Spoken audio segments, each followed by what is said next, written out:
The movie is about the arrival of a high school English teacher named Mr. Keating, where his unconventional teachings spark a group of young boys to seize the day in a very traditional academy.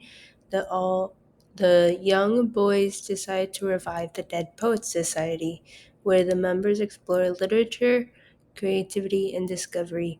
As the boys grow bolder in expressing their dreams, they clash with the rigid norms of their school and home. Neil Perry, a student and member of the Dead Poets Society, discovers a deep love for acting but must face the opposition from his father and school board.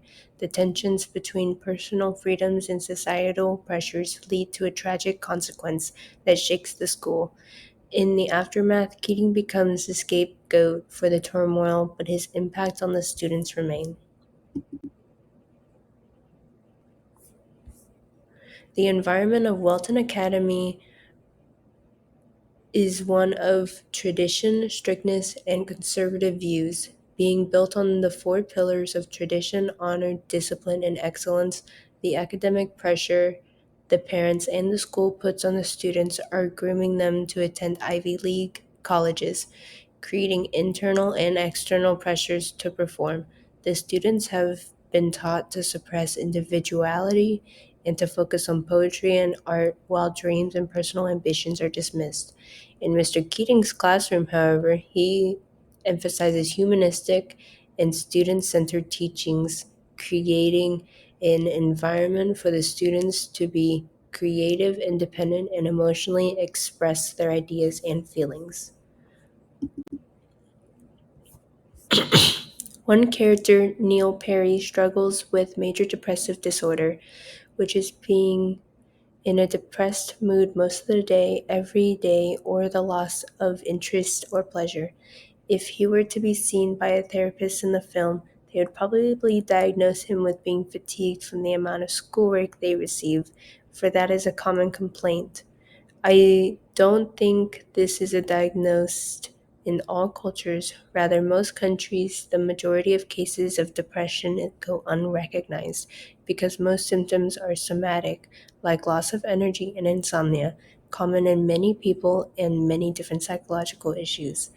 There is a public stigma that involves negative and discriminatory attitudes that others may have about mental illness.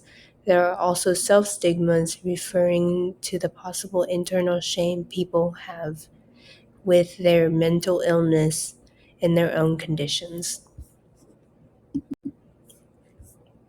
One example is when Neil shows a depressed mood, especially when he speaks of doing what he wants.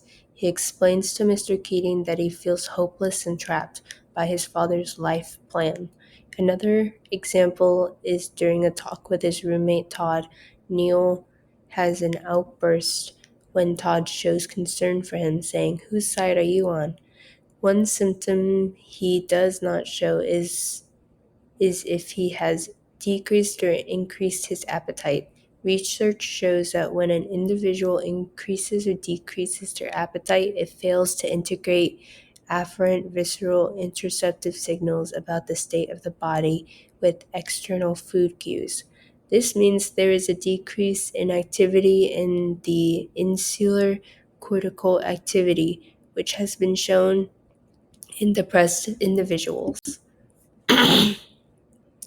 I propose for a treatment plan is a selective serotonin reuptake inhibitor in addition to family therapy. I think this is appropriate because the SSRI will prevent him from being depressed and the family therapy will tackle the source of Neil's depression, the pressure and chosen life path his father puts on Neil. There are no ethical concerns for SSRI and family therapy for their commonly used treatments. There would be situational barriers because Neil's father genuinely believes he is doing the right thing and is a good parent. No parent who believes they're doing a good for their child would go to family therapy. Another is society would have a stigma towards mental health at the time being the late 1900s. I don't think the disorder is portrayed very well because Neil, despite having all the pressure and mental crises, he is still making all A's and is able to be there for his friends. All the environmental factors are there to support his disorder, but his progression is sudden and it all culminates to one extreme outcome.